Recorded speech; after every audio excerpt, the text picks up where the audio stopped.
Ng kape doon, Quinpac Blanca sa gitna, mga luchador. Ito Esteban Street,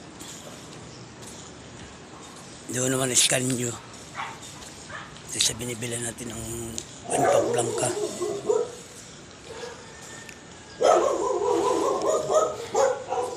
Kalat yung mga aso dito.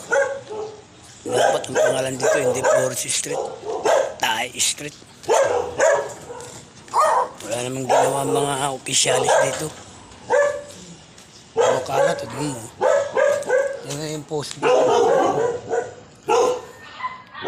Yung puso rito, puro tae na lang ng aso.